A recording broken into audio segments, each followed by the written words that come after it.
दयांचे केलिया स्मरण होय सकळ विद्यांच्या अधिकरण ते जीवन श्री चरण श्री गुरूंचे ते नमस्कार मी आता कृपा वांडवल सोडी बरी माझ्या मातेची पोतडी तरी ज्ञान पदे जोडी थोरा माते शरण शरणानु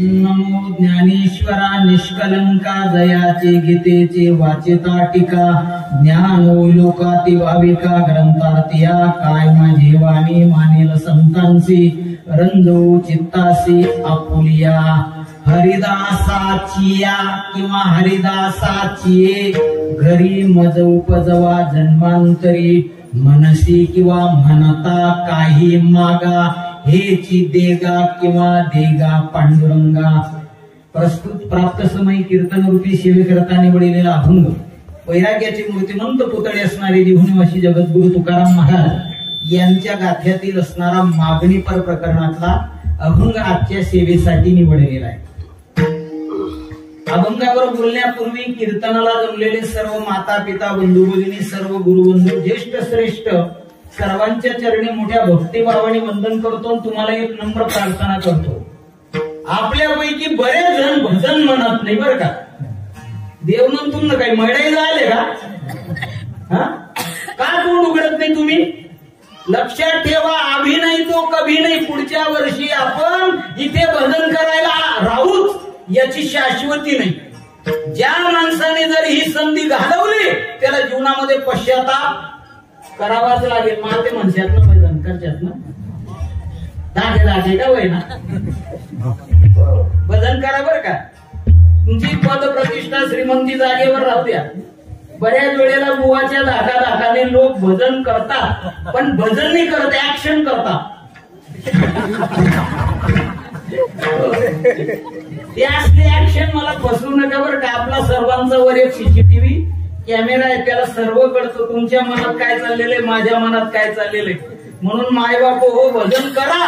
नाही केला तर मग पुढे नाही तरी गेला जन्म वाया. तुमचा जन्म आपला जन्म वाया जाईल. मग भजन करणार की नाही. हो. अभंगावर बोलण्यापूर्वी या भाग्यवान अशा तिरुपती नगर वा तिरपोळे गावामध्ये तसा माझा कीर्तनाचा पहिला जीव. हे गाव मी कानाने ऐकलेलं होतं डोळ्याने काही पाहिलेलं नव्हतं बरं का. पण या भाग्यवान गावामध्ये किती वर्षापासून प्रथमच आहे का अखंड हरिनाम सप्ताह? वा वा वा. आमचे गुरुस्थानी असणारे धनंजय महाराज यांनी मला मे महिन्यामध्ये आग्रह केला आणि त्यानंतर आजचा हा कीर्तनाचा योग. आजचं हे 7वं दिवस आहे. इकडे लक्ष द्या ताई, तिकडे काही नाही, त्या आयुष्यभरचा कटबट द्या. इकडे लक्ष द्या, यासाठी आलेले आहेत तुम्ही. इकडे लक्ष द्या बरं का, टाइम थोडाच आहे. ऐका नाही, ज्यांना दामले होते ना नीतिमत्ता त्यांनी काम करू समाधान तुमले असं काही ते निदाना नाही. बाकी अशी माती उडाई देऊ, बाकी दगडे फेकी देऊ, बाकी कोणी देऊ, बाकी पायथी देऊ. आपल्याकडे तसं नाही बरं का. आपल्याला नीतिमत्तेने काम करावं असं वाटतं. लक्ष द्या इकडे, इकडे तिकडे अजिबात पाहायचं नाही आणि मागवून येणाऱ्यांनी मागेच बसायचं. लक्षात आलं हो. एक नियम असा आहे, ज्या भाग्यवान गावामध्ये वारकरी संप्रदायाच्या पद्धतीप्रमाणे अखंड हरिनाम सप्ताह होत असेल तर त्या गावात अभंगाची रूपरेषा कशी असावी, गुरुवर्य मामासाहेब दांडेकर नेहमी विद्यार्थ्यांना मार्गदर्शन करायचे. पहिला दिवस जर असेल तर नाम महात्म्य, दुसरा दिवस असेल तर संत महात्म्य, तिसरा दिवस असेल तर उपदेशपर प्रकरण, चौथा दिवस जर असेल तर अद्वैतपर प्रकरण, पाचवा दिवस जर असेल तर स्थितीपर प्रकरण, 6वा दिवस जर असेल तर करुणापर प्रकरण, 7वा दिवस जर असेल तर मागणीपर प्रकरण आणि 8वा दिवस उजाडला म्हणजे काला करायचा. काला हो, एकदा झाला काला की बुवा लोक तुम्ही झटपट हाला आणि फिरून आला तर तुम्हाला बसेल टोला. वास्तविक टोला बिला काही कोणी देत नाही, पण काला झाला भगवान प्रसाद घेतात ते निघून जातात. त्यामुळे नातेवाईकांनी सुद्धा इथे मुक्कामाला राहू नये, लगेच बॅग धरावी आणि जर कोणी आग्रह केला हो तर त्यांना सांगा मी नंतर येईन आणि पुन्हा वास्तव्य करीन असं सांगायचं. पण मुक्कामाला राहू नये हा एक नियम आहे. कारण आमच्याकडे एक म्हण आहे, तुमच्याकडे आहे किंवा मला माहित नाही, शहाण्या माणसाने एकच दिवस राहावं, जास्त राहू हो नये. पहिला दिन ना पाहुणा, दुसरा दिन ना पै आणि तिसरा दिन राहिल्याने म्हणजे तुम्हाला नाम सारखंच का बऱ्यापैकी एकच खायला. मला वाटलं म्हणतो तुम्हाला आपलं बंधन बिघडेल तर खालतं का बरं का. हो आमच्याकडे बी नाही, ही आमच्याकडची एक विशेष पद्धत आहे बरं का बाबा. आमच्याकडे माणसं मेल्यावर जाळतात, तुमच्याकडे कशी पद्धत आहे नाही. म्हणजे मी इकडे या गावात काय आहे ते पाहिलेलं नाही बरं का. आमच्याकडे माणूस मेल्याशिवाय अजिबात जाळत नाही बरं का. तुमच्याकडे कशी आहे मला माहित नाही. मा असेल तर सारखंच आहे. विठ्ठला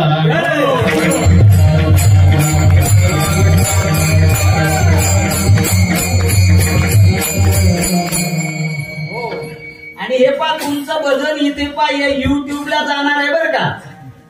बारकू महाराज हे बाबऱ्याचे आहेत, तुमच्या गावाचे भाचेच आहेत, त्यांचं युट्यूब चॅनल आहे, त्याच्यावर हे सर्व चित्रीकरण जाणार आहे. त्यामुळे भजन करणं तिथे लक्षात आलं पाहिजे. अख्खा भारत भरणा लोक निदाकाल पाहिजे का मोठी माहिती भजन करायची. आणि तुम्ही भजन करा ना दादा, मी कोण लेस कप लावू नये बरं अजिबात, भलतं वाईट येते नाही का. असं करू नका. असू द्या, जाऊ द्या, विषय तो जाऊ द्या. महाराज पाणी पिऊ नका. विठ्ठला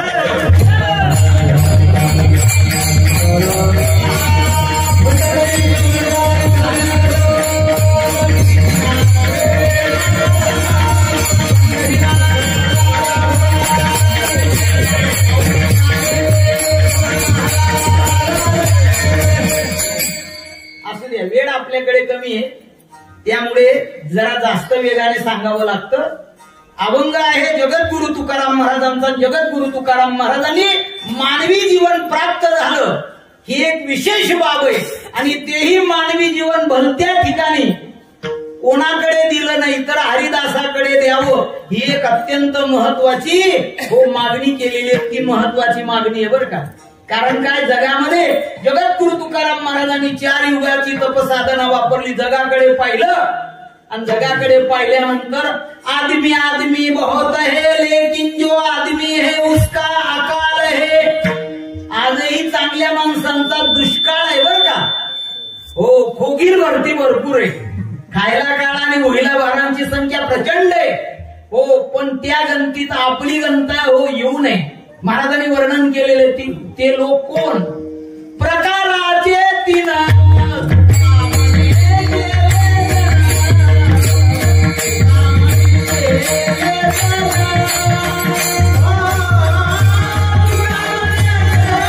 Oh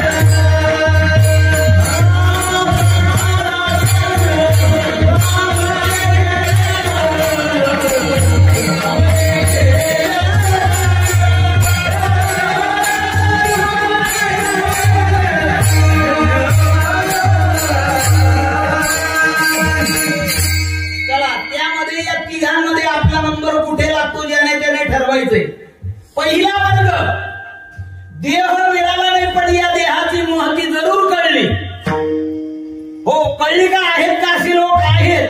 महाराजांनी वर्णन केलेलं आहे. स्वर्गीचे आभार इच्छिता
चंद्र वरुण कुबेर ब्रह्मदेव या आभागी लोकांना देह मिळाला नाही म्हणून या देहाचं महत्व कळालं, पण इलाज नाही.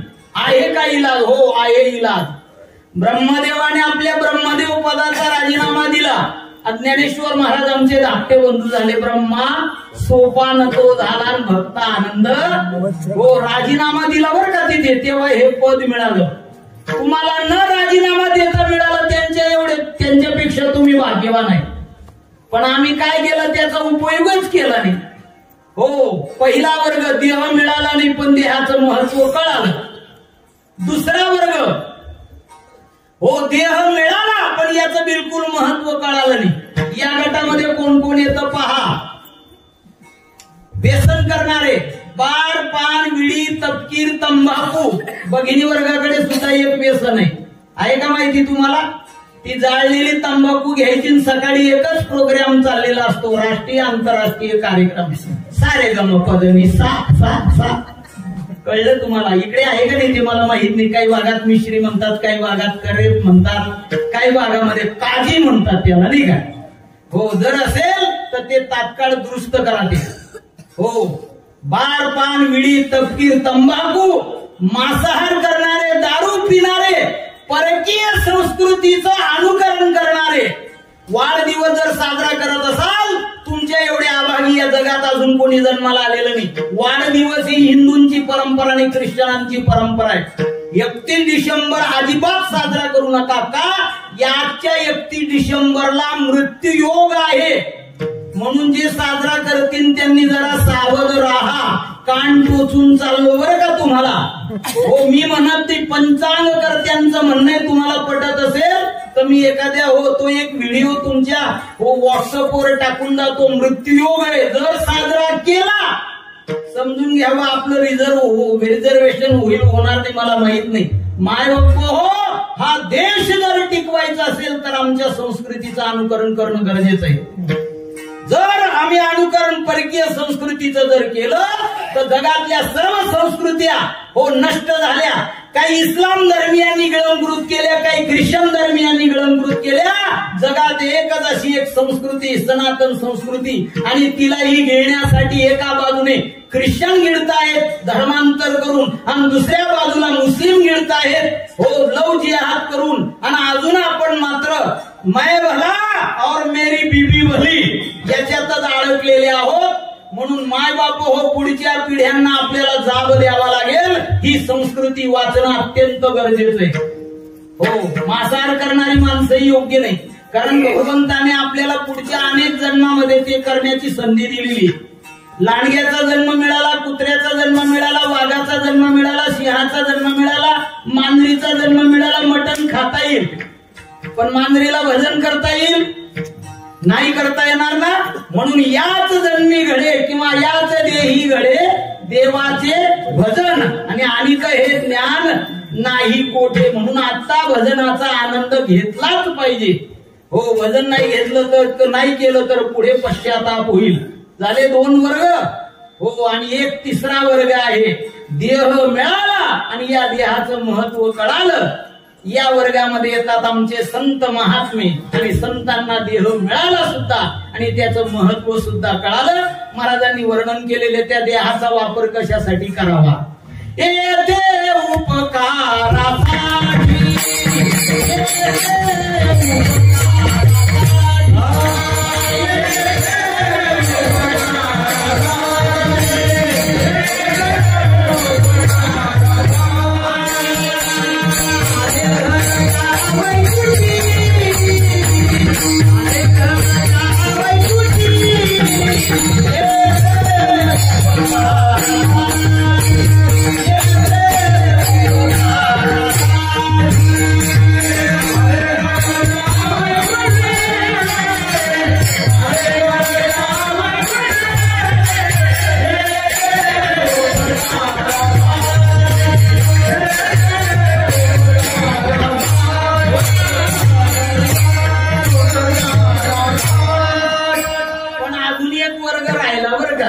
एक वर्ग असा आहे त्याला देह मिळालाही नाही आणि कळालाही नाही.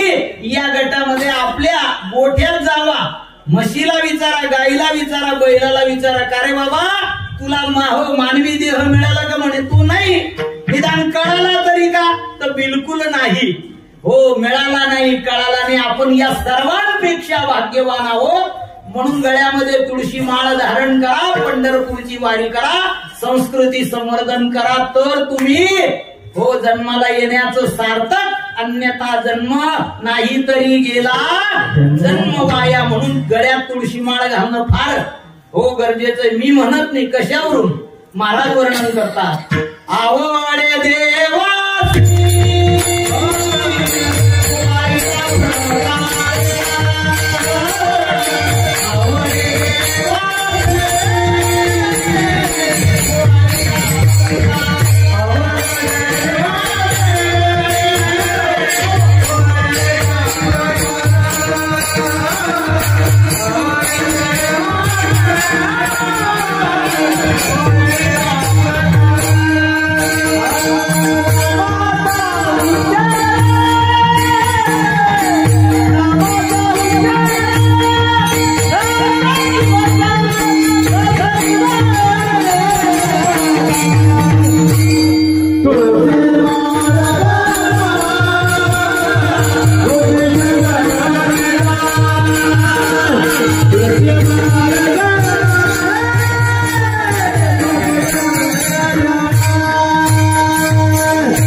गंध लावल्याशिवाय घराच्या बाहेर पडू नये. हो, मी सुद्धा नित्यनेमाने ड्युटीवर जात असताना कपाळाला भला मोठा गंध असायचा आणि मग ड्युटीवर जायचो. तुम्ही माझं बाहेरचं स्वरूप पाहू नका बरं का. हो, वरचं तुम्ही पॅकिंग पाहू नका, मधलं कंटेंट पहा. हो, नाहीतर तुम्ही काय माझ्या बाहेरच्या स्वरूपावर जाणार नाही, फजित होणार. नाही तर बऱ्याच वेळेला मला लोक कीर्तनकार बी समजत नाही. हो, असं आहे बरं का. काय धुळ्याजवळ एक गाव आहे चितोड म्हणून. आता त्या मनाने प्रकृती माझी खूप चांगली आहे बरं का. संध्याकाळच्या वेळेला मी त्या गावात घुसलो आणि त्या निघायला जाणाऱ्या महिला निघाल्या अशा आणि विचारलं आणि माझ्याकडे पाहिलं. म्हणे अहो कोण आहे? म्हणे आज ना भाऊ म्हणे माय बाई बोला वांगलाही म्हणा तुम्ही.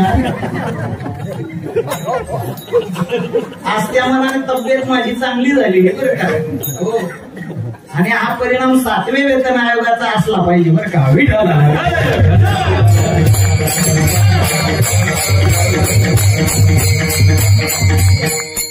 हो, जुन्या काळातलं एमई बीएड इंग्रजी बरं का. मी असं नको समजा मसळ चालणारा लिहून असं नाही बरं का. बाबांना अनुभव आहे त्याचा साधिकच.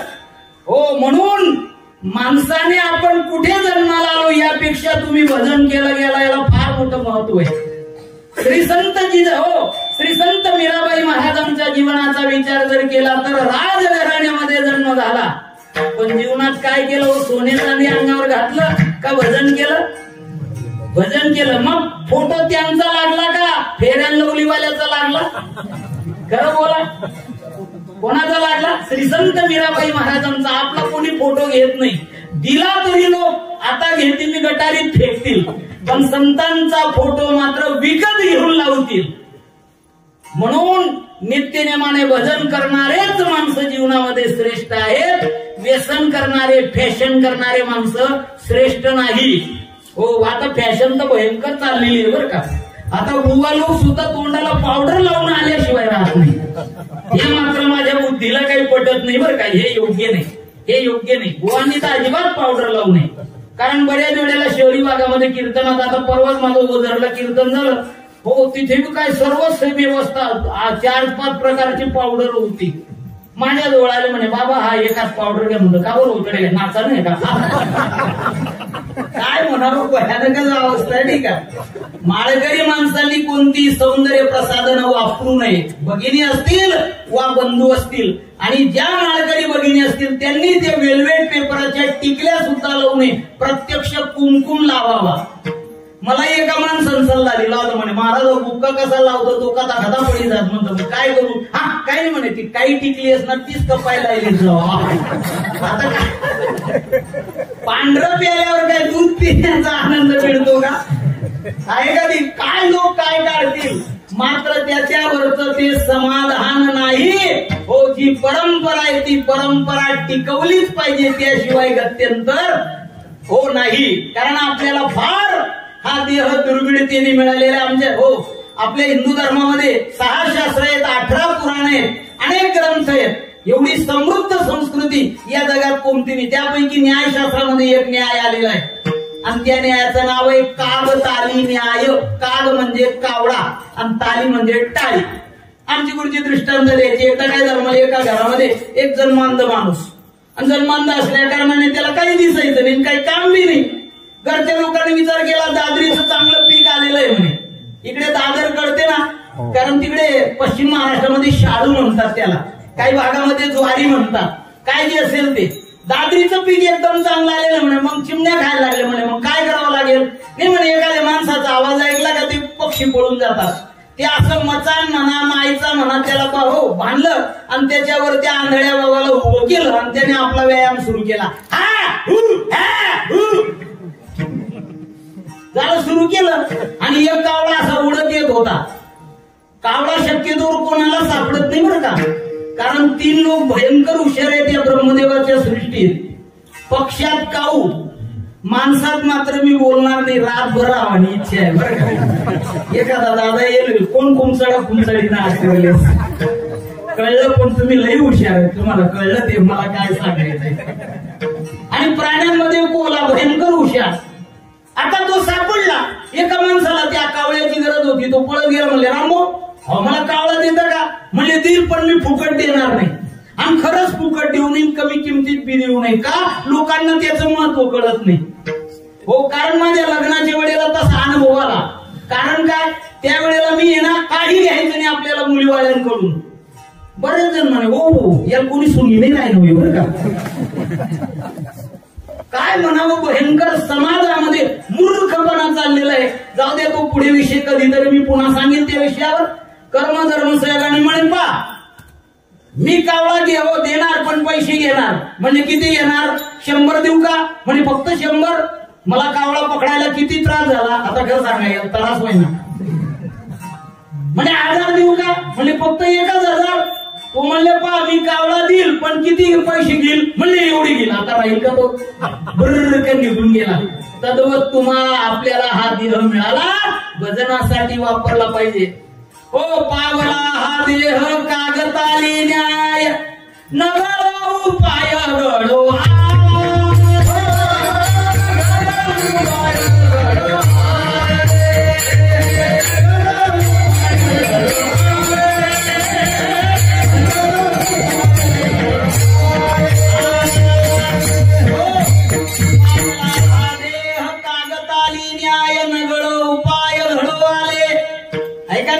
म्हणून माणसाने भजनाचा आनंद केलाच पाहिजे. देवाचे उपकारातून आपल्याला जर ऋणातून उतराई व्हायचं असेल, भजनाशिवाय दुसरा मार्ग नाहीये, दुसरा मार्गच नाहीये. हो, जगद्गुरु तुकाराम महाराजांनी जीवनामध्ये अनुभव घेतला, आणि जगद्गुरु तुकाराम महाराजांच्या घराण्याचा विचार जर केला तर जगद्गुरु तुकाराम महाराजांच्या घराण्याचे एकूण मराठी इतिहासामध्ये, वाङ्मयामध्ये, संत वाङ्मयामध्ये 8 पिढ्यांची माहिती सापडते. पहिले मूळ पुरुष त्यांचं नाव आहे विश्वंभर बाबा. आणि विश्वंभर बाबांनी जीवनामध्ये एकच काम केलं की ते तुम्ही आपण पहिले केलं पाहिजे. शुद्ध वारीला पंढरपूर आणि वद्य वारीला देहू. नित्यनेमाने आयुष्यभर काम केलंय. शुद्ध हो, याचं कारणच काय? याचं कारणच आहे महाराजांनी प्रमाण दिलेले त्या बाबतीत. पंढरीची वारी आहे माझे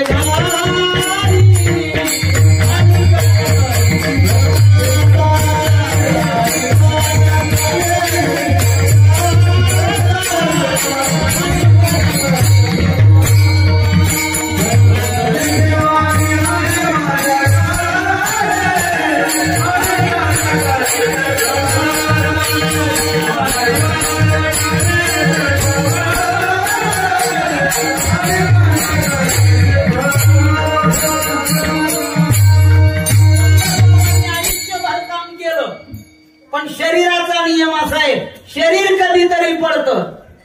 शरीर जाता गवे हे नाशिवंत स्वभावे म्हणून तू अजून जावे पंढकुमारा. शरीराचा नियम आहे जन्म मृत्यू जरा व्याधी दुःख दोषानुदर्शनम. हो, जन्म झाला त्याला मृत्यू आहे, त्याला आजारपण आहे, त्याला म्हातारपण आहे. हो, साहजिकच बाबा जे आहेत विश्वंभर बाबा ते म्हातारे झाले, पण त्यांच्या मनामध्ये चिंता होती यानंतर वारीचं काय. हो, भगवंताने स्वप्नामध्ये दृष्टांत दिला, विश्वंभर बाबा तुमची भक्ती परिपूर्ण आहे, आता तुम्हाला माझ्याकडे येण्याची गरज नाही, मीच तुमच्याकडे चालत येतो. कारण काय? भक्तिरूपी आंबा जर पिकलेला असेल, पोपट रूपी भगवंताला बोलवावं लागत. आंब्याचं काम आहे पिकून जाणं आणि पोपटाचं काम आहे न बोलवता येणं. कारण पोपटाला कधी आंब्याने पत्र लिहिलं, आदरणीय पोपटोबा आम्ही पिकून तयार आहे, देणे ना घेणे सरळ तिरपुडे मार्गे येणे, असं कधी लिहिलं का? कधी लिहिलं नाही. पण तो तयारच आहे, त्यालाच कळतं. ज्याने झाड लावलं त्याला कळत नाही, ज्याचं शेत आहे त्याला कळत नाही, आंब्याचा व्यापारी आहे त्याला कळत नाही, पण पोपटाला जरूर कळतं बरं का. आणि अजून एक आहे बरं का, अजून एक प्राणी, आता तो दिसत नाही. कारण दुर्दैव असं लोकांनी गुरंढोरं कसायांना विकली, त्यामुळे आपल्या कुंट्यावर ढोरं मरत नाही. आणि त्यामुळे एक प्राणी भारतातून नामशेष व्हायला लागलेलं, त्याचं नाव आहे गिधाड. हो, गिधाड प्राणी सुद्धा आता सापडत नाही, असेल तर फार दुर्मिळ प्रजाती झालेली. गिधाडालाही कधी कोण्या गुराढोराने पत्र लिहिलं नाही. हो, एखादं गुराढोर त्या नदीच्या काठावर कुठेतरी ओसाड रानामध्ये टाकलं, त्या गुराने कधी पत्र लिहिलं का? आदरणीय गिधळे बुवा मी मरून तयार आहे, येणे ना घेणे सरळ निघून ये. कधी म्हटलं? तरी ते कुठे असतं कुठे लपतं काय माहित नाही, येतं धड येत नाही का. हो, हा सृष्टीचा नियम आहे. कर्मधर्म संयोगाने म्हणले काही नाही बाबा. हो, इंद्रायणी नदीच्या पूर्व दिशेला जी आमराई आहे, त्या आमराईमध्ये एक मोठा डेरेदार वृक्ष आहे, त्या डेरेदार वृक्षाच्या पूर्व दिशेला 3 पाऊल पुढे टाका, तिथे खोदकाम करा, मी स्वयंभू तिथे प्रगट होणार आहे. हो, विश्वंभर बाबांनी सर्व भजनी मंडळ बरोबर घेतलं, भगवंताचं भजन करत गेले, त्या ठिकाणी खोदकाम केलं. खोदकाम केल्याबरोबर भगवान रुक्मिणी मातेसह त्या ठिकाणी प्रगट झाले आणि मत पालखीमध्ये बसवून हो साहजिकच हो त्या मूर्तीची प्राण प्रतिष्ठा केली. आज जर तुम्ही देहूला जर गेले आणि त्या ठिकाणी जे विठ्ठल मंदिर आहे, त्या विठ्ठल मंदिरामध्ये ज्या मूर्ती आहेत, त्या मूर्त्या विश्वंभर बाबांच्या काळामध्ये भगवंताने साक्षात्कार देऊन ते प्रगट झालेले. म्हणून आजपर्यंत भारतामध्ये स्वयंभू 2च भगवंत आहेत. एक नाही घडविला नाही बैसविला, भेटावयाला पुंडलिका. पंढरपूरचं बर का, ती मूर्ती कोणी घडवलेली आणि दुसरी मूर्ती आहे आमच्या देहू गावाची. हो, म्हणून धन्य देहू गाव पुण्यभूमी ठाव, आणि तेथे नांदे देव पांडुरंग. हो, देहू गावामध्ये सुद्धा भगवंताला घडवलेलं नाही. आणि एक सांगू का तुम्हाला, हो मायबाप जर दमदार असतील तर त्यांच्या पोटी सुद्धा दमदारच मुलं जन्माला येतात. माझे म्हणणं नाही, संतांचं म्हणणं आहे. शुद्ध बिजा पोळी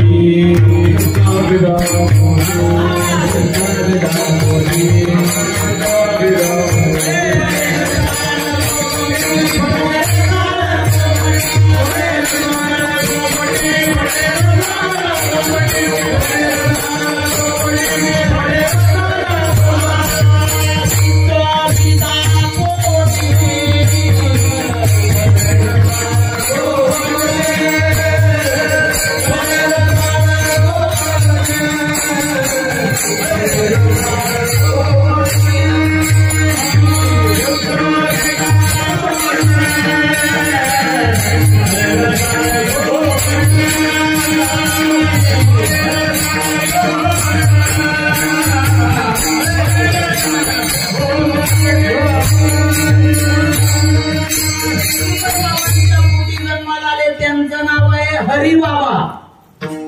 तेही माळकरी होते. 99% माळकरी लोकांच्या घरामध्ये माळकरी मुलं जन्माला येत नाही. हे मायबापाचं दुर्दैव का त्या जन्माला येणाऱ्या जीवाचं दुर्दैव? कुठेतरी ते दुर्दैव जळलेलं आहे. पण जर माळकरी असतील तर ही सर्वात चांगली गोष्ट आहे. मायबाप असतील माळकरी आणि मुलंही जर माळकरी असतील तर ही सर्वात चांगली गोष्ट आहे. हरिबाबा, हरिबाबांचे चिरंजीव आहेत विठोबा बाबा. विठोबा बाबांचे चिरंजीव आहेत पदाजी बाबा. पदाजी बाबांचे चिरंजीव आहेत शंकर बाबा. शंकर बाबांचे चिरंजीव आहेत हो कान्हया बाबा. आणि कान्हया बाबांचे चिरंजीव आहेत बोलोबा बाबा. बोलोबा बाबा कनकाई मातेच्या पोटी जे बालक जन्माला आले ते तुमचे आमचे जगद्गुरु तुकाराम महाराज. बोला जगद्गुरु हो. जगद्गुरु तुकाराम महाराज ते 3 भावंड होते. पहिले सावजी महाराज जन्मजात विरक्त होते. विवाह झालेला होता परंतु घराचा त्याग केला. आजपर्यंत त्यांचा तपास नाही हो. दुसरे जगद्गुरु तुकाराम महाराज आणि तिसरे आहेत कान्होबाराय महाराज. कान्होबाराय महाराजांनी स्वतःचं जीवन स्वतःसाठी जगले नाहीत तर जगद्गुरु तुकाराम महाराज रूपी गंगेमध्ये आपला ओढ समर्पित केला.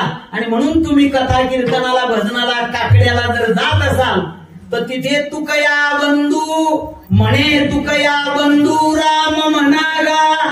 तुकया बंधू आला की ते तुकया बंधू कोणी नाहीत तर ते आमचे जगद्गुरु तुकाराम महाराजांचे लहान बंधूच आहेत कान्होबाराय महाराज. हे त्यांचे हो आहेत. आणि जगद्गुरु तुकाराम महाराजांचा विचार जर केला तर वयाच्या हो साहजिकच 14 ते 16 या 2 वर्षाच्या कालामध्ये महाराजांचे 2 लग्न झाले. पहिल्या पत्नीचं नाव आहे रुक्मिणी. त्या पत्नीपासून वयाच्या 20व्या वर्षी त्यांना एक मुलगा झाला. त्या मुलाचं नाव आहे संतू उर्फ संताजी. पण त्यांना दम्याचा विकार होता आणि घरची श्रीमंती असल्या कारणाने साहजिकच आई वडिलांनी जगद्गुरु तुकाराम महाराजांचं दुसरं लग्न लावून दिलं. पुण्याचे श्रीमंत शेठजी त्यांचं नाव आहे आप्पासाहेब गुळवे पाटील. यांची एकूण ती एक लाडकी मुलगी आणि त्या मुलीचं नाव आहे आवली उर्फ जिजाऊ. जिजाऊ माते बरोबर जगद्गुरु तुकाराम महाराजांचा विवाह झाला. ज्या अर्थी सावकार पुण्यातले 1 नंबरचे श्रीमंत शेठजी सावकार महाराजांकडे हो मुलगी देतात त्या अर्थी महाराज काही इंदिरानगर मध्ये राहणारे असतील का? आणि संजय निराधारी योजनेचा उपभोग घेणारे असतील का? महाराजांकडे त्या काळातला 63 लाखाचा ऐवज होता. एवढी श्रीमंती होती हो. 65 कोटीचा ऐवज होता. एवढी मोठी श्रीमंती म्हणजे आताचे टाटा बिर्ला धीरूभाई अंबानी बिल गेट्स अडाणी कोणीच नाही बरं का. कोणाचाच तपास नाही. एवढी मोठी श्रीमंती महाराजांकडे होती. आणि महाराजांना जिजाऊ मातेपासून 6 अपत्य झाली. माधव विठ्ठल नारायण 3 मुलं झाली. आणि 3 मुली आहेत. काशी भागीरथी गंगा 3 मुली आहेत बरं का. मुली असणं फार गरजेचं आहे. मुलापेक्षा मुलगी बरी प्रकाश देते दोन्ही द्वारी. पण ती मुलगी मात्र मायबापाचा ऐकणारी असावी. ती मायबापाला सांगून न सांगता पळून जाणारी नसावी. अत्यंत वाईट अवस्था चालली. जी मुलगी मायबापाला सांगून न म्हणजे मायबापांच्या मर्जी व्यतिरिक्त विवाह करत असेल त्या मुलीचा उकिरडा झाल्याशिवाय राहत नाही. माय बाप हो, मी जुन्या काळातला MA BEd इंग्रजी आहे, पण माझ्या माय बापांनी ज्या मुलीबरोबर लग्न करून दिलं, मी मोठ्या आनंदाने त्या मुलीबरोबर आतापर्यंत संसार करत आहे. कधीही अडचण आलं नाही. कारण या जगामध्ये आपलं कल्याण करण्याची तळमळ मायबापात जेवढी आहे तेवढी जगात कोणाकडे नाही. म्हणून मुला मुलींनी मायबापाच्या संमतीशिवाय कधीही विवाह करू नये. लक्षात ठेवा, नाही केलं तर तुमचा पश्चाताप तुम्हाला आल्याशिवाय राहणार नाही. कारण मी शिक्षण क्षेत्राशी संबंधित अनेक अनुभव सांगू शकतो. वेळेचा आपल्याकडे अभाव आहे. विठ्ठल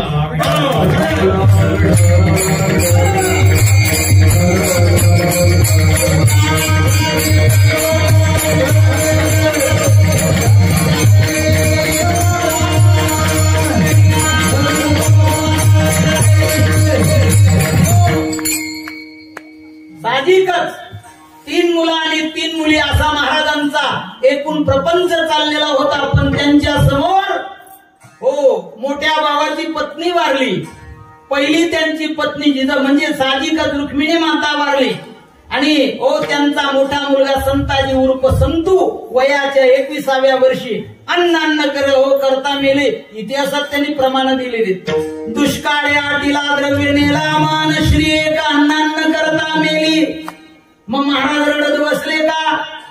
बरे झाले देवा निघाले दिवाळे, बरिया दुष्काळे पीडा गेली. आणि आपलं जर अशी होत ते आपण त्या देवल्या अख्खा नाका उचलता फेक देतो नाही का?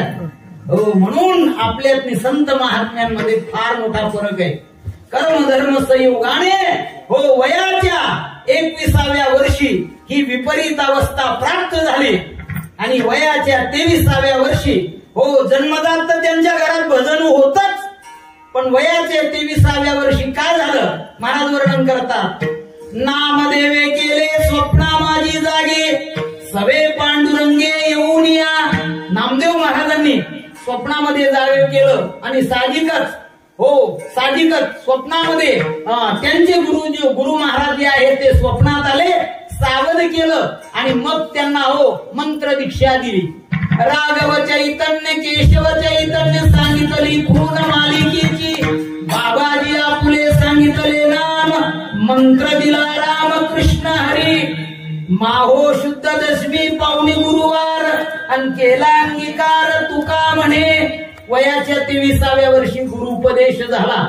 कारण महाराजांचा जो संप्रदाय त्या संप्रदायाचं नाव आहे चैतन्य संप्रदाय. म्हणून तिथे चैतन्य लिहिण्याची पद्धत आहे बरं का. चैतन्य संप्रदाय आमच्या नाथ महाराजांचा जो संप्रदाय तो साहजिकच दत्त संप्रदाय म्हणजे श्री संत एकनाथ महाराजांचा. आणि आमच्या ज्ञानेश्वर महाराजांचा जो संप्रदाय तो म्हणजे नाथ संप्रदाय. या 3 संप्रदायांचं एक जीव झालेलं मिश्रण म्हणजे वारकरी संप्रदाय. म्हणून लक्षात ठेवा, या 3ही संत महात्म्यांना वारकरी संप्रदायामध्ये फार मोलाचं स्थान आहे. हे लक्षात ठेवणं फार गरजेचं आहे. वयाच्या 26व्या वर्षी महाराजांच्या स्वप्नामध्ये नामदेव महाराज आले आणि त्यांनी सांगितलं, अहो महाराज उठा उठा उठा उठा उठा उठा. म्हणले काय? सांगितले काम करावे कवित्व, वाहू गे निमित्त बोलू नये, प्रमाणांची संख्या सांगे शतकोटी. महाराजांनी किती अभंग लिहिले माहितीत का? नामदेव महाराजांनी प्रतिज्ञा केली होती, 100 तुझे करीना अभंग. 100 कोटी अभंग लिहील. पण त्यांच्या घराण्यामध्ये किती लोक होते? एक रेशन कार्डाची यादी माझ्याकडे आलेली बरं का. रेशन कार्डाचं छापील पान आहे. कोणी दिलं? संत महात्म्याने दिलं. नामदेव महाराजांच्या घराण्यातल्या लोकांनी दिलेले. महाराज वर्णन करतात, गोनाई राजाई तुझे सासू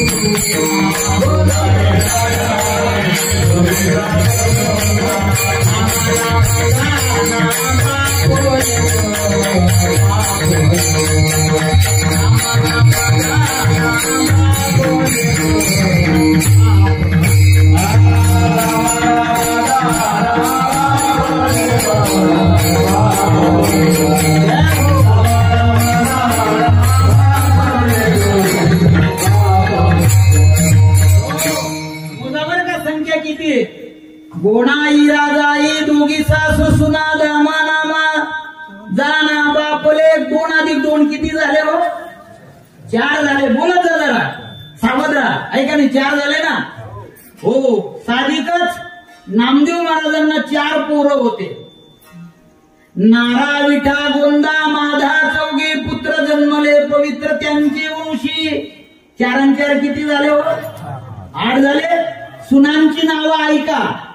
लाडाई, गोडाई, यसाई, साखराई. आता असं एखादं नाव तरी आहे का या तिरपुडे गावामध्ये? आहे का एखादं? आता का नाव कोणती? पिंकू, पिंकी. काय नाव ठेवतात लोक नाही का? ख्रिश्चनांची बरीच नावं आपल्याकडे आली. त्यापैकी जर तुमच्यात कोणी आभागी माय बापाने जर मुलाचं नाव जर विक्की ठेवलेलं असेल तर तुमच्या एवढे आभागी या जगात कोणीच नाही. विक्की हे ख्रिश्चनांचं नाव आहे. ठेवलंय का तुमच्या गावात कोणाचं नाव विक्की? ज्यानं माय बापने नाव ठेवलं विक्की अवतार लादलेले कोणताही बाजार माई विक्की. तुमची चूक आहे ती, त्या पोराची चूक नाही. आहे का नाही? रिंकू हे नाव सुद्धा इंग्रजांचं नाव आहे. आमच्या शेजारी एका मुलीचं नाव रिंकू आहे. काही ठिकाणी मुलाचंही असतं बरं का. हो, मुलाचंही असतं. पण आमच्याकडे ती एक 90 वर्षाची आजीबाई आहे, तिला ती रिंकूच म्हणता येत नाही. ती नेहमी म्हणते ओ बैल रिंकू म्हणते. सत्यानाश करता का या नावाला? कशाला नावं ठेवायची नाही का? असली फुकट दिली तरी ती नावं कोणी ठेवू नये. आज आपला तो विषय नाही, पुन्हा कधीतरी त्या विषयावर बोलूया. हो, झाले का? 4 आणि 4 8. 8 आणि 4 किती झाले? 12. लिंबाई तेले की. हो, त्यांना एक मुलगी होती नामदेव महाराजांना, आणि त्या नामदेव महाराजांपेक्षा एक मोठी बहीण होती, आणि त्या बहिणीचं नाव आहे आऊबाई बहिणी. आणि वेडी पिशी जणी नाम याची 15 अधिक पंढरीनाथ परमात्मे अधिक आईसाहेब रुक्मिणी माता.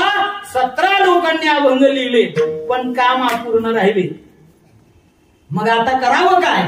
आषाढ शुद्ध त्रयोदशीच्या दिवशी भगवंताच्या पहिल्या पायरीजवळ समाधी घेतली. त्याच्यात एक सुनबाई गरोदर असल्या कारणाने लाडाई माता आपल्या प्रसूतीसाठी माहेरी गेलेल्या होत्या कल्याणला.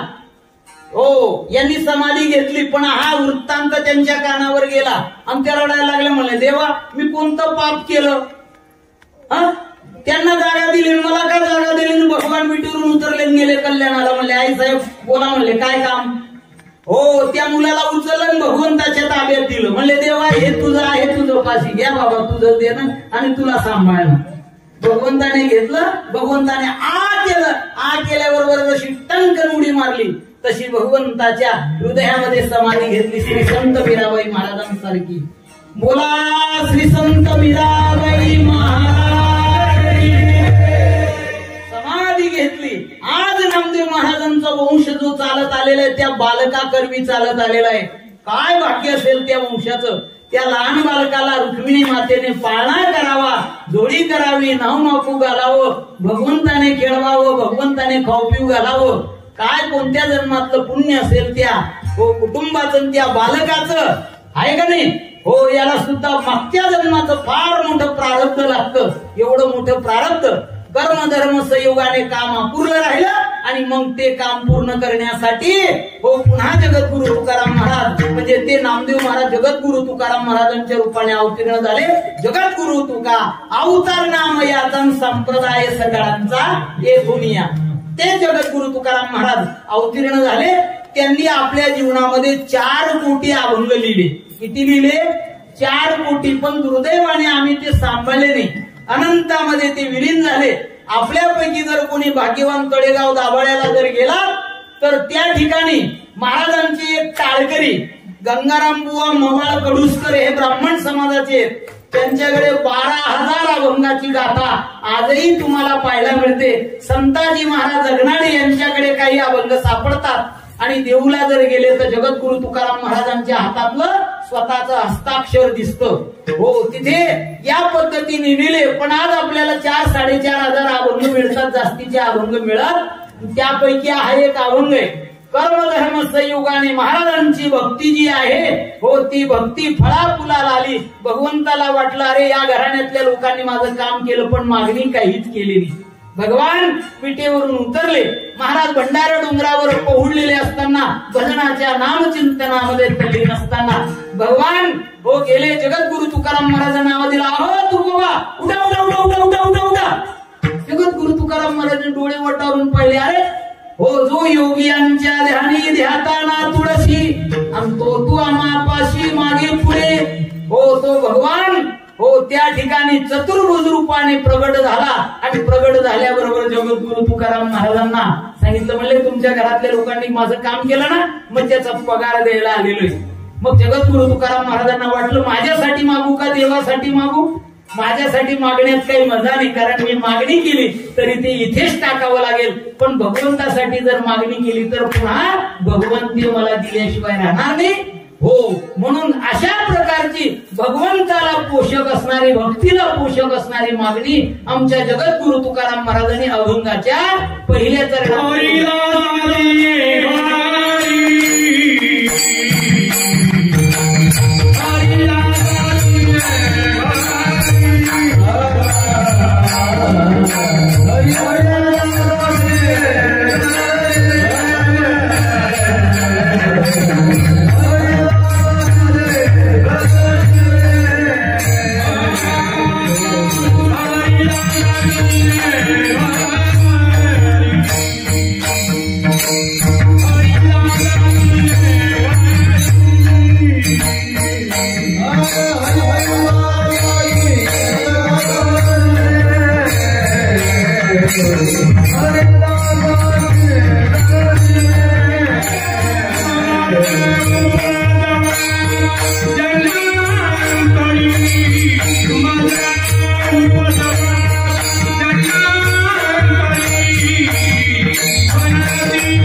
मिळावा अशी मागणी केलेली.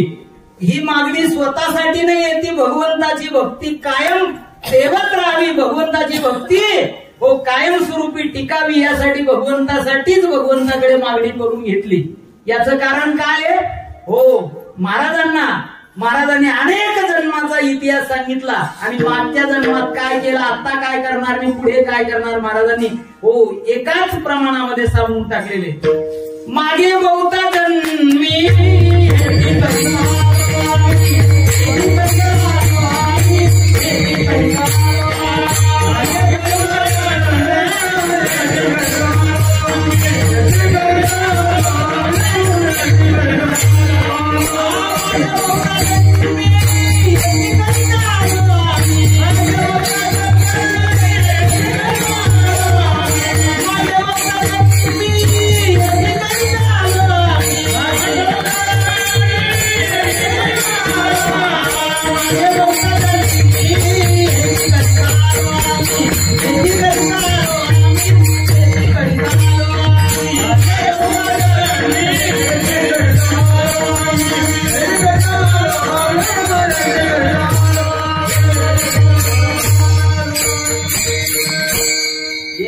लक्षात ठेवा, भक्तीतलं जर काम अपूर्ण राहिलं तर ते काम पूर्ण करण्यासाठी भगवान पुन्हा मानवी देह देतो आणि ते काम पूर्ण करून घेतो.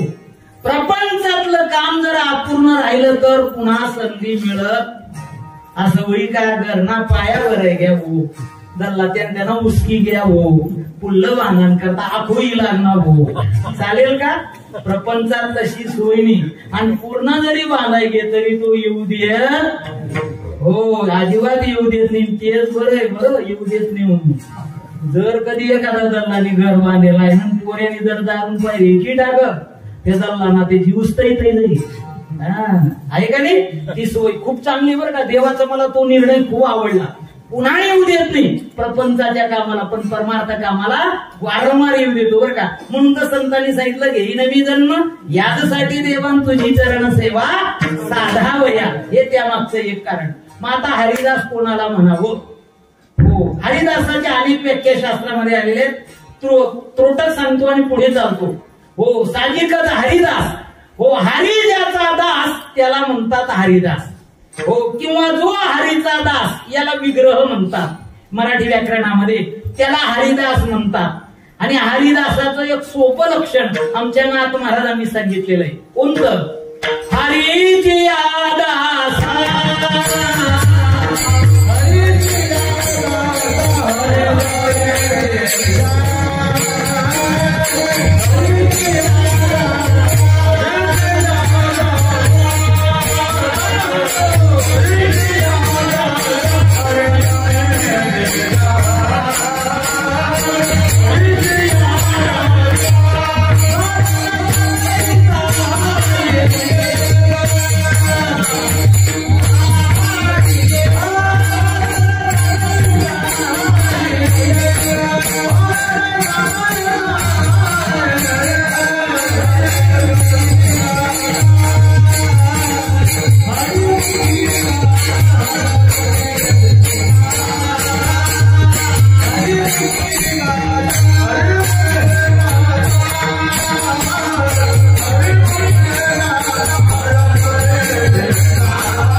हरीशिवाय त्यांना काही दिसत नाही. त्यांना म्हणावं हरिदास. श्री संत सावता महाराजांचा एक प्रसिद्ध अभंग सर्वांना तोंडपाठ आहे, सर्वांनी प्रेमाने म्हणा बरं का. काना मुळा भाजी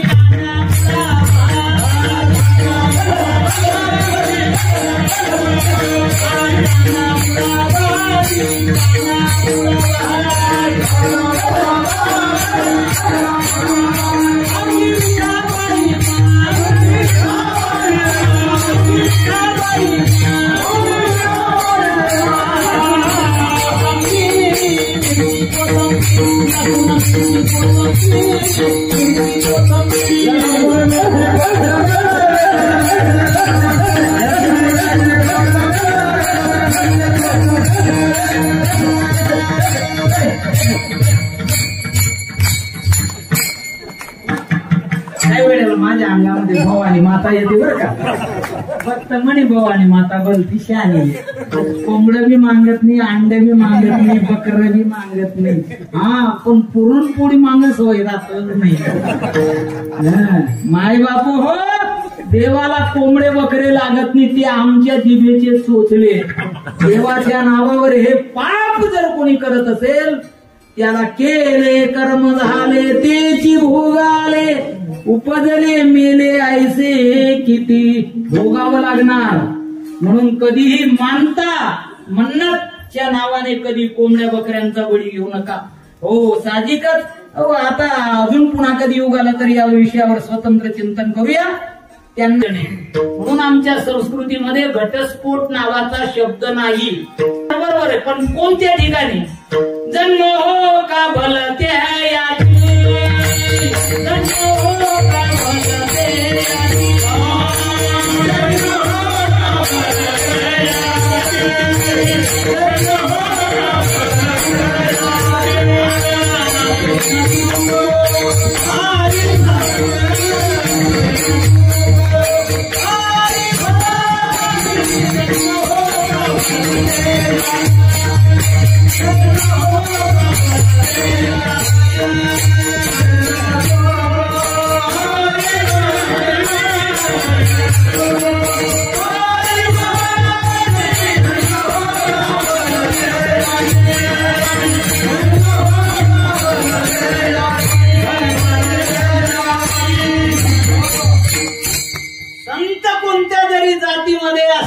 जन्माला आलेले तरी ते संतच असतात.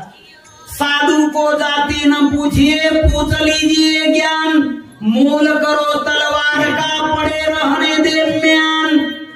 तुमच्यापैकी जर कोणी लाकडाचे अभ्यासक असतील, सुतार दादांना लाकडाचा खूप अनुभव असतो. हो एखादा तुकडा दाखवा सुतारा दादाला, तो म्हणेल हो हे युवरायचं आहे का, यंकडचं आहे का, तिवरचं आहे का, सागाचा आहे, कच्चा साग आहे का, पक्का साग आहे, बरोबर ओळखतो. लाकडाचा अभ्यास आहे. पण कल्पना करा, हो तीच लाकडं जर विस्तवात टाकली आणि विस्तव तयार झाला आणि मग एक खडा उचला सुतार दादाला दाखवा, मोठा भाऊ अहो कोणता लाकूड नाहीस तू हे सांगते बरं, सांगता येईल त्याला? नाही, सांगता येणार नाही. जोपर्यंत तुम्ही भगवंताच्या स्वरूपामध्ये विलीन होत नाही तोपर्यंत तुम्ही न्हावी, धोबी, सुतार, कुंभार, राजपूत, पाटील अनेक जातीमध्ये विभागलेले आहेत. पण एकदा तुम्ही भगवत भजनाच्या आनंदामध्ये जर आलात तर तुमच्या जातीचा तिथे संबंध नाही. हे एक लक्षात ठेवा. माय बाप हो जात श्रेष्ठ नाही, तर तुम्ही जन्माला आल्यानंतर काय चांगलं काम केलं धर्मासाठी, भगवंतासाठी, देशासाठी, समाजासाठी, याच्यावर तुमचं आमचं श्रेष्ठत्व टिकलेलं आहे. अन्यथा हो बडा हुआ सो क्या हुआ, जैसा पेड़ खजूर, पंछी को छाया नहीं, फल लागे अति दूर. किती मोठा माणूस जन्माला आला त्या काहीच कामाचा नाही बरं का. हो काहीच कामाचा नाही, हे लक्षात ठेवा. हो ही हरिदासाची लक्षण आहेत. अजून हो हरी तैसे हरीचे दास, नाही दया भय मोह चिंता आस. हो त्यांना भीती नावाची गोष्ट राहत नाही. भीतीची दोन कारण आहेत. एक देह तादात्म्य, ज्या माणसाचं देहावर प्रेम असताना त्याला भीती असते. पूर्वी मी नवीन कीर्तनकार झालो आणि त्यावेळेला माझे 5-6 रुपयाचे प्लास्टिकचे जोडे असायचे. तेव्हा माझं काही लग्न झालेलं नव्हतं. आणि काय झालं, पूर्वी एसटीला खूप गर्दी होती, आता बी फुकट झालाच नाही. ऐका नाही, राग मानू नका. एकाने विचारलं म्हणे बाबा तुम्ही सरकारी पिंटे आहात का, म्हणलं नाही फुल तिकीटवाला आहे.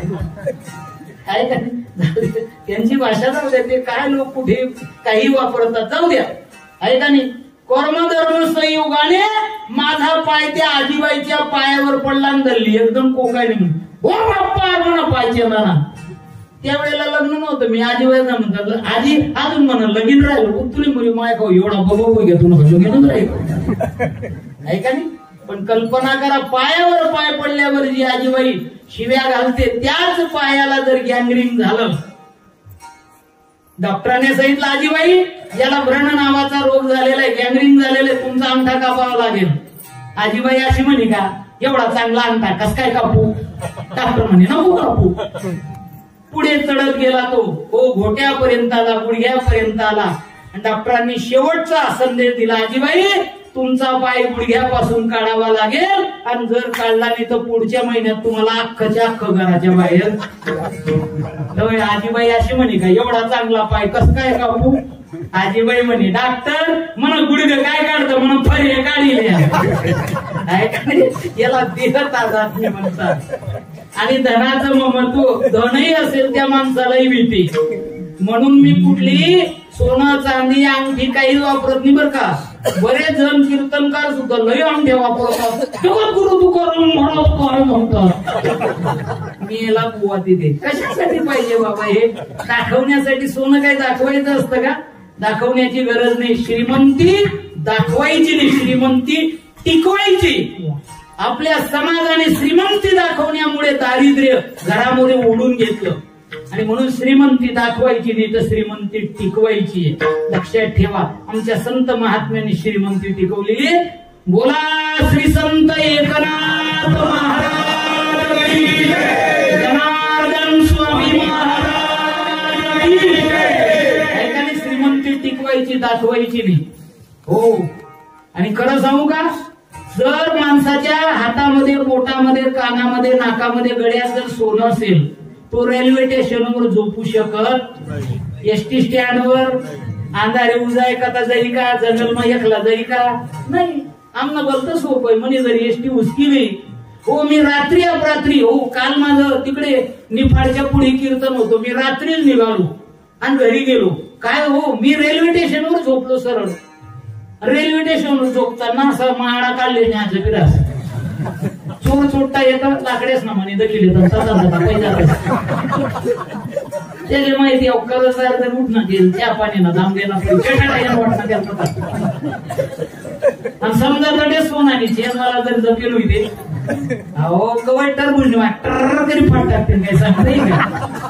मग खरं सांगा या सोन्याच्या चेनने दूर असणारं मरण जवळ येतं ती सोन्याची चेन घालावी का ज्या तुळशी माळेने जवळ असणारं मरण दूर जातं ती तुळशी माळ धारण करावी.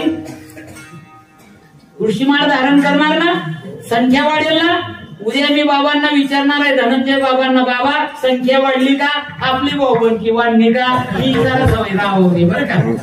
हा जखल बरं मी हो कारण मी रहदारीवरच आहे आता पुन्हा येणार मी बरं का.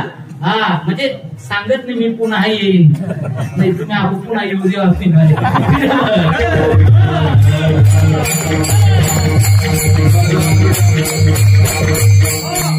भगवंत जरी प्रसन्न झाले पण काय मागावं याची बी अक्कल पाहिजे. एक माणूस जंगलात गेला आणि पूर्वी पाणी बरोबर घेऊन जाण्याची एक पद्धत होती. मातीचा मडका भरायचं गागा हो आपल्या बैलगाड्यात ठेवायचं आणि जायचं. एक राजा शिकारीला आला आणि शिकारीला आल्याबरोबर त्याला तहान लागली पण जवळपास पाणी नाही. प्रधानजीला सांगितलं प्रधानजी तिकडे दूर शेतकरी दिसतोय पाणी आण त्याच्याकडून. एक तांब्यावर पाणी घेतलं कारण पूर्वीचे लोक परोपकारी होते. तांब्या दिलं राजा पिऊन तृप्त जात. शेतकरी जवळ गेला दादा माझा प्राण वाचला काय मागायचं आहे का म्हणे राजे साहेब खरेदीशात का तुम्ही म्हणे मी सकाळी म्हणेन मग तमाखू म्हणून चुना पुढी जर नाही म्हणे देता का म्हणे जरा चुना. आता खरं सांगावं साधा कानामाना समजू पाहिजे. क्विंटल 2 क्विंटल सोनं मागिले हो ना. प्रापंचिक वस्तू मागणं म्हणजे शेतकऱ्याला चुन्याची पुडीच मागणे आणि पारमार्थिक क्रिया मागणं म्हणजे भगवंताला आवड असणारा विषय मागणे. आपल्या बरोबर तिथेच चुकतं. आमची गुरुची दृष्टांत द्यायची. एकदा काय झालं म्हणले हो 2 देव आपले भलते जागती जोत आहेत बरं का एकदम एक नंबर. श्रीमंत व्हायचं असेल तर भगवान शंकरांची उपासना करा. पण आता गणच त्या भगवान शंकरांच्या कथेला जातं आणि गणेशने कुंचडीन मटण खात. काय त्या कथेला किंमत राहिली का बिलकुल नाही. शून्य तुमचं पुण्य शून्य उलट पापाची भागीदारी झाली. हो देवाची भक्ती मांसाहार मद्यपान न करता जर करत असाल तरच त्याला फळ आहे अन्यथा फळ नाही. झाला कर्मधर्म संयोगाने आणि भगवान महाविष्णूच्या भक्तीचा परिणाम हो वैभव प्राप्त होतो. पण कोणतं आत्मसुखाचं वैभव प्राप्त होतं. श्रीमंती मिळत नाही म्हणून भजनी मंडळ शक्यतोवर कोण लेवी चारा भजनी मंडळांना माणूस मोठा हो तुम्हाला घर येवानी इच्छा आहे कोठे सापडशात तुम्ही म्हणे महाराज आपलं घर बोलतो सोपं आहे म्हणे कोठे रावनगर म्हणे इंदिरानगर उत्पन्न संजयनी रावहर योजना. शक्यतोवर श्रीमंतांना भजन आवडत नाही. भजन श्रीमंत सुंदर आवडत असेल तर तुमच्या एवढे पुण्यवान या जगामध्ये कोणीच नाही. कर्मधर्म संयोगाने तो गरीबच होता. त्याने भगवान शंकराच्या आराधनेला तो सुरुवात केली. भगवान शंकर प्रसन्न झाले. सांगितलं म्हणले भक्ता काय मागायचं असेल तर काही मागायला काही हरकत नाही. तो म्हणले देवा म्हण काय डोकं चालत नाही मी तिला विचारी असं म्हणे. गेला घरी म्हणे का मला भगवान शंकर प्रसन्न झाले म्हणे मग काय नाही म्हणे कधी ना सर मागी द्या यांना मी मागतो. मागचा पुढचा विचार केला आणि गेला. म्हणले देवा कधी न संपणार द्या म्हणे. म्हणले बा त्या पिंडीवर तांदूळ पडलेले ते तांदूळ उचल तुझी मनोकामना पूर्ण होईल. त्याने असं उपरणं टाकलं तांदूळ उचलले उपरण्यात घातले गठोडं बांधलं तोपर्यंत अजून तयार. त्याने ते गठोडं उचललं हो आणि बाजूला ठेवलं. तो म्हणे अजून तांदूळ तयार आहे. घरी गेला आणि साखरेचं 1 क्विंटलचं पोतं आणलं. उचललं घातलं दामनाने ते शिवलं आणि तो शेतकरीच होता बिचारा. त्याने ते पोतं उचललं पाठीवर मारलं घरात गेला. त्यानं अशी एकच येले घर होत आणि ते पोतं असं जसं टाकलं तसं पाठवर दुसरं पोतं तयार. मग खरं सांगा तो कितला घाव दिले बरं. दुसरं टाक तिसरं टाक चौथं टाक तिथला गेलं ते. बाई म्हणे देवनी देल तांदूळ रेशन नाही का बासमती तपासना पडते. आईराडानं मागितले बिवई जाई म्हणे. तिने ते काढल्याबरोबर त्याचा भात तयार केला. एक पातेला उचललं खाली ठेवलं. तेवढ्यात दुसरं पातेलं तयार होणार. ओ म्हणे माय म्हणतो तू डोळ्यावरील पाय ऐका ते ठेवलं टाकलं उचललं ठेवलं. मग आता काय ते प्रेत रडायला लागले. अल्ली गल्लीतले लोक आले, अमुक गेले. गेल्यानंतर साहजिकच आता प्रेताला स्नानासाठी उचललं तसं दुसरं प्रेत तयार. हे तर एकमेकाकडे पाहायला लागले म्हणे एक न तपासणी नाही दुसरं कवयला चला म्हणे यांचे पहिले चेटाळी. हो ते प्रेत निघालं. आता निघाल्यानंतर आपल्याकडे विसावा देण्याची पद्धत आहे बरं का. ती कधीपासून आहे ती पुन्हा कधीतरी सांगतो. आज तो माझा विषय नाही कारण विषयानंतर होईल.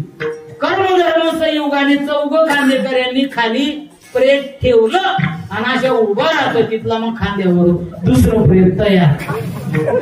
त्या एकमेकाकडे पाहायला लागले म्हणून मोठा हो आपलं दाव का दुसरं तयार केलं. त्यात एक हुशार होता. म्हणले बा रामू आपली चूक आहे. म्हणले आपण जागेवर ठेवतो जागेवर उभा राहतो. म्हणे मग सोपाईला सांगतो मी 1 2 3 असं म्हणायचं. चौघांनी फेकायचं आणि पडत सुटायचं.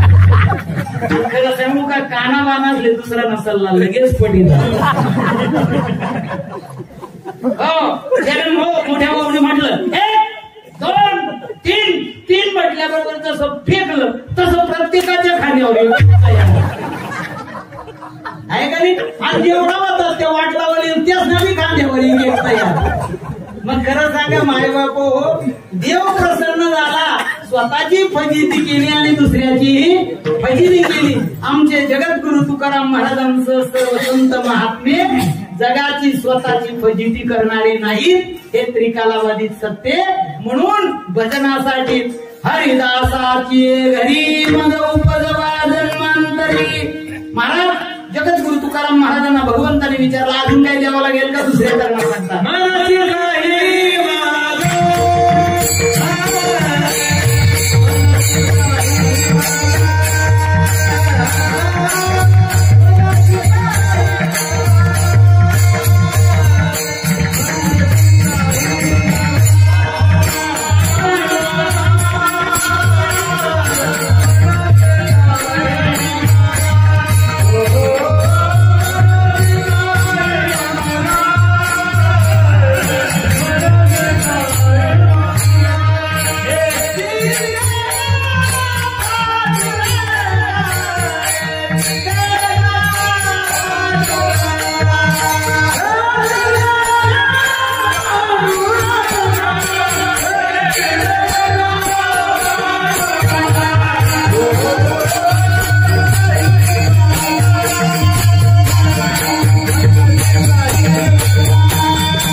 देवा मला दुसरं काही देऊ नका. भक्तीशिवाय आणि हरिदासाकडे जन्माशिवाय मला दुसरं काही देऊ नका. आमचे गुरुजी दृष्टांत द्यायचे. आपल्याकडे मकर संक्रांतीला लाडू करतात बरं का. आणि त्यात सर्वात खतरनाक लाडू म्हणजे तिळीचे लाडू. चाचणी जमनी ते तो तवयच फुटस नाही ते तुम्ही घन सुमटावर का फोडतो तरी बी फुटत नाही. हो असं आहे बरं का. कसं का क्रिकेटना बॉल तुम्ही वापरले तर टनाक करी निघत असतो तरी बी फुटत नाही. एवढा टणक असतो बरं का. त्याची क्रिया असते ती. आणि सर्वात भयंकर खतरनाक लाडू तो चाचणी. असे चाचणी समजली पाहिजे माणसाला. आणि पूर्वी आता काही एवढं करत नाही कारण आता महिला कंटाळा करतात. हो फार कंटाळा करतात बरं का. पूर्वी कंटाळा नव्हता मातृवर्गाला. हो माझे वडील कुठूनही कीर्तन करून जर गेले तर गेल्याबरोबर पहिले पाणी जेवले का लगेच विचारायचे आता आम्ही 15 दिन का तर मी जायला होत ना तुम्ही बी पिल्या मला बी पाहिजे द्या. काय म्हणावं भयानक आहे का. सेवा भाव समाजाच्या मनातून दूर होत चाललेला आहे आणि त्यामुळे घराघरामध्ये भांडणं होत आहेत. आणि ते होऊ नये असे वाटत असेल तर प्रत्येकाच्या अंतःकरणामध्ये सेवाभाव असला पाहिजे. सेवाशिवाय तुम्ही जीवनामध्ये सुखी होऊ शकत नाही. जे ज्ञानाचा गुरुटा तेच सेवा आधारवंता, जो स्वाधीन करी सुवटा, ओळगुणी तनु मनोजीवे, चरणासी लागावे, अगर्वता करावे, दास्य सकळ फायदा काय, मग अपेक्षित जे आपुले, तेही सांगतील कुशिले, अंतकरण चोजले संकल्पा नाही. आहे का नाही?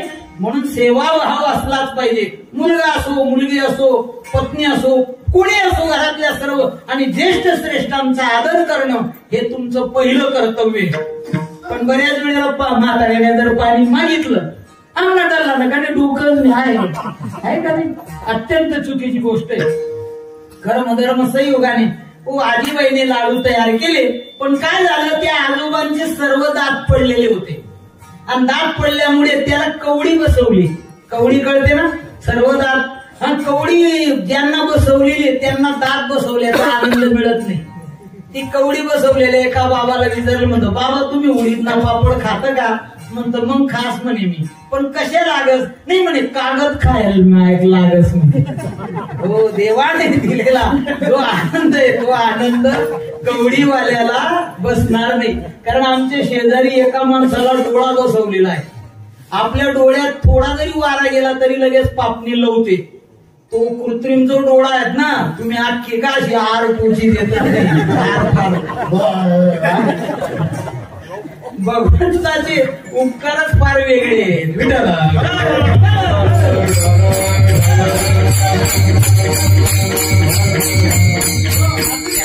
कर्मधर्म संयोगाने साहजिकच एक अशा प्लेट भर लाडू तयार केले. मग चुरमुऱ्याचे, शेंगदाण्याचे, सोजीचे, आहे का नाही, डाळ्यांचे असे लाडू आहेत. मग बाप्पानी चुरमुरांकडे सुरुवात करायला पाहिजे होती ना. पण दल्ला बी बोलतात विचित्र. त्यांनी पहिले 3 हात उचला, जशा दाबा तशा दोन्ही कवड्या त्या माटकी घ्या, अटकण्यात तसा हा करायला घ्या, काढायला घ्या, तिथला मग फडकरीत येते पटणं आणि गरंगडत तिकडे घ्या. दल्लाल काय तर काय नाही, दल्ला असा करे. दल्ली विचारे नाही तुम्ही काय दोन्ही राहणार? नाही म्हणा का नाही, एक लाडू पडी घ्या.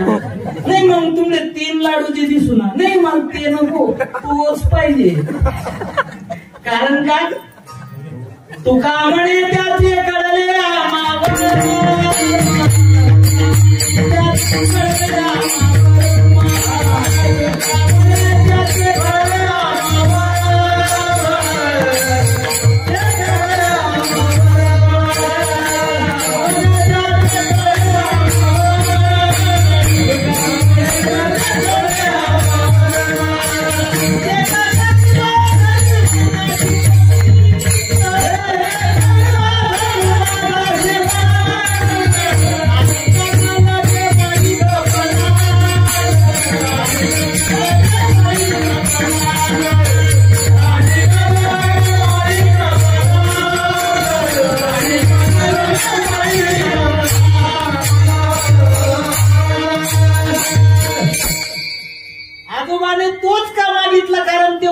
त्याला माहिती होतं, आजीबाईला माहिती नाही. तसं संतांना वर्म माहिती होतं.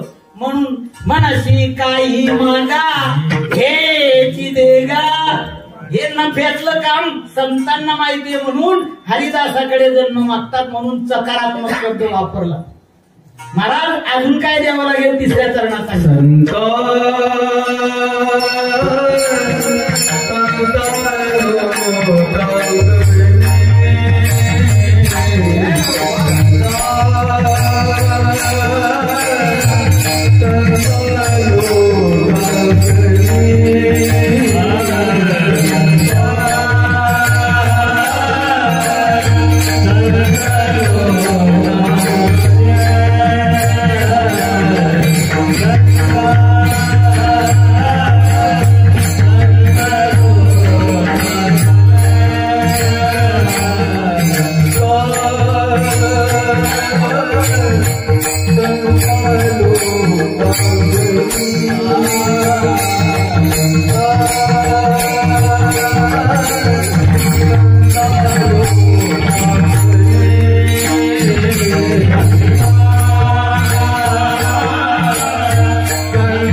सर्वात महत्वाची मागणी केलेली ती आपण जीवनामध्ये अनुकरण करायचंय, संतांना लोटंगण घालायचंय. संत कोणाला म्हणावं? संत तोची जाना जगी, दया क्षमा ज्याचे अंगी, लोभ हंता नये म्हणा, जगी विरक्त तोची जाना. आमच्या ज्ञानेश्वर महाराजांनी सोपी व्याख्या सांगितलेली. आत्मज्ञाने चोखडी संत जे माझी रुपडी, तै दृष्टी पडो आवडी कामिनी जैशी, देवते संत निमित्त त्या प्रतिमा. हो, संतांना लोटांगण घालावं. आपल्यापैकी कोणी भाग्यवान श्री संत डोंगरेजी महाराजांचं जर दर्शन घेतलेलं असेल तर बाबांचं एक वाक्य, त्यांचा जर हिंदीतला श्रीमद भागवत तुमच्याकडे असेल तर त्यात त्यांनी नमूद केलेलं आहे, चंदन लगाने से और वंदन करने से, चंदन लगाने से आदमी शीतल और शांत होता है, इसलिए हर दिन चंदन लगाना चाहिए. वाक्य कळलं? चला, वंदन करने से भगवान और महात्मा अपने बंधन में आते हैं, इसलिए महात्मा और भगवान को वंदन करना चाहिए. त्याच्यावर इलाज नाही. महाभारतातली एक छोटीशी कथा आलेली. दुर्योधनाने दुष्यंत लावलं, तुम्ही शरीराने आमच्याकडे आहात पण मनाने तुम्ही कौरवांचं हित करतायत. खरा जीवने आग वेदात बरं का लाईवटच माणूस. भलता जाडी जोडी संसार करून पोरे म्हणतो हमने करता काय करू ठेवा. घरे घर ऐकणं पडाय नाही बरं काही. जाऊ द्या मग त्यातले वाटणं आई बी रतन खत्रीत पाहिजे जाऊ द्यायला पाहिजे नाही का. रतन खत्री समजी घ्या, चांगला अभ्यास जाऊ द्या.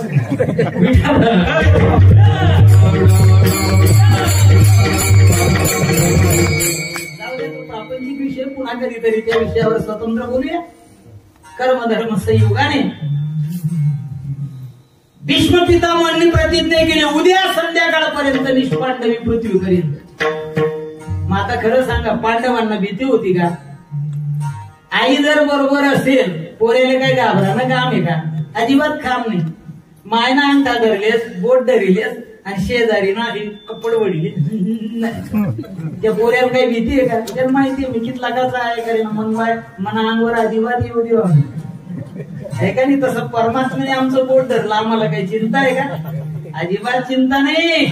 ज्याचा सका हरी त्यावरी विश्वकृपा करी, पायी तू पाठीशी घातला पण पुढा राहिला, तेने पंचजन्या स्फुरिला अवलिळाची, देखा नवलतया प्रभूचे अद्भुत प्रेम जे भक्ताचे, की सारथ्य पार्थाचे करीत्वसे, आम्हा घाली पाठीकडे आपण कळी काळाशी भिडे. भगवंताचं धागधन आलं, भगवान घाबरायला लागले. ती काही प्रतिज्ञा सामान्य माणसाची नव्हती, भीष्म पितामहांची.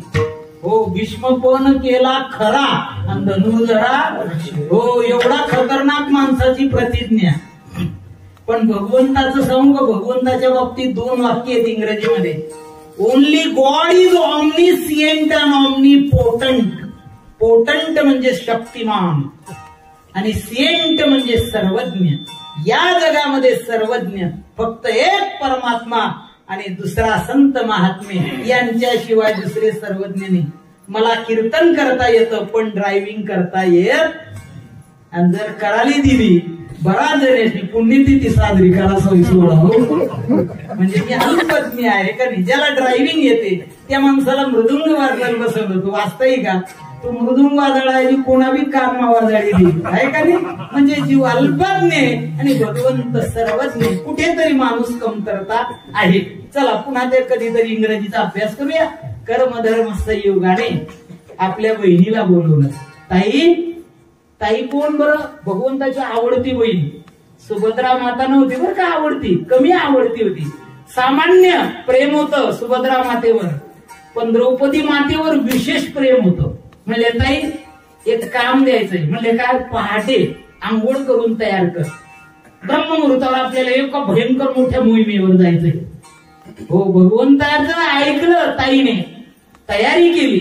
बाहेर पाऊस चाललेला होता. म्हणे ताई त्यातूनच चप्पल काढते म्हणा आत्मा, कारण भगवंत कोणाचे चप्पल धरतो? संत जाती हरी कीर्तनान त्यांच्या वाहीन मोचे वाहना. आता ते नाथ महाराजांचं प्रमाणे पुन्हा कधीतरी त्या विषयावर सांगूया.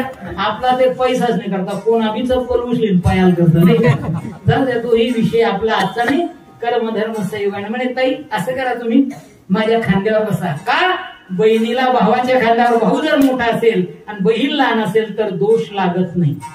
गेले भीष्म पितामह ब्रह्ममुहूर्तावर उठले, स्नान केलं, देवपूजा केली, ध्यानाला बसले. आणि ध्यानाला बसल्यानंतर बरोबर अलगत द्रौपदी मातेला तिथेच उतरवलं, कारण चिखल होता आजूबाजूला, चालणार नाही. द्रौपदी माता गेल्या, पण मोठा घुंगट होता, पण अशा बांगड्या वाजवल्या आणि काही आवाज बोलता प्रिय राहतात बरं का. पहिला बांगडीचा आवाज, हो, आणि दुसरा कपशीना आवाज. शेजारी जर कपशीना आवाज उना त्याना तलकी लगेच म्हणतो मोठा भाऊ आप्पा आहेत का घर वय घर का वाटा पाडाली राहणार आहे का ती. हो, काही लोकांना सवय नाही ती.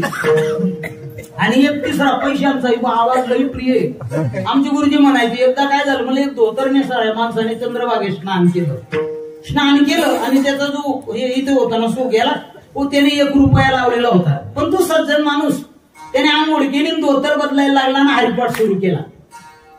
त्याने बी हरिपाठ सुरू केला आणि मागे एक धोतर नेसत होता आणि हा धोतर बदलायला लागला, रुपया पडला.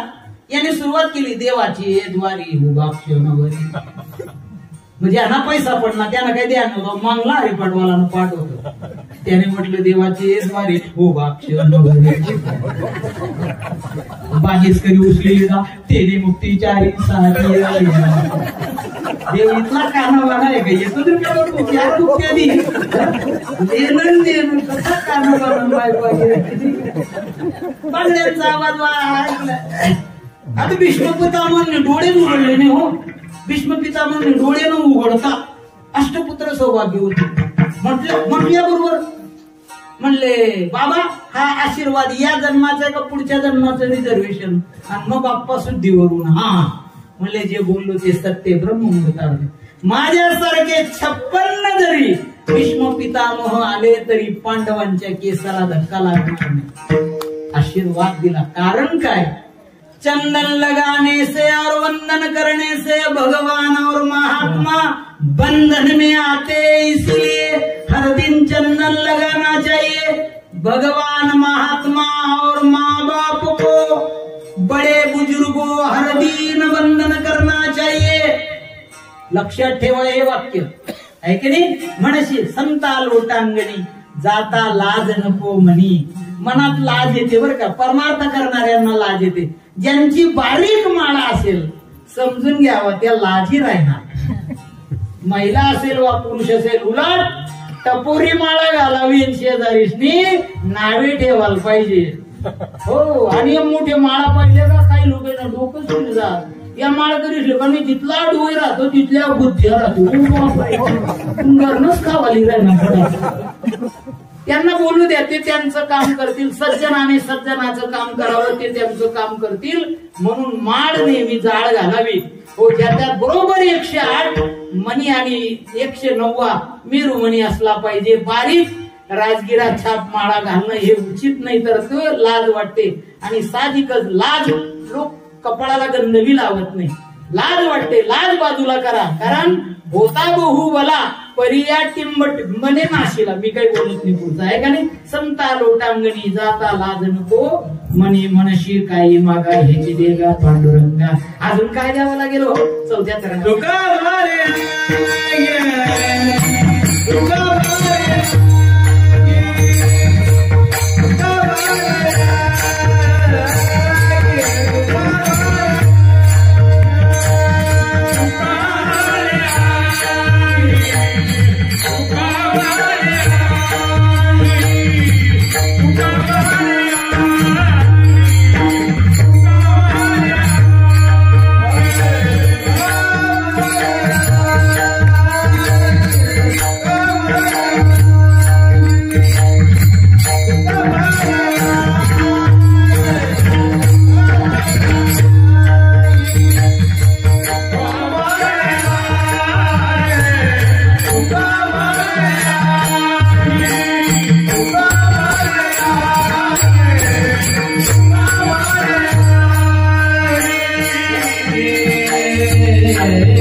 Ah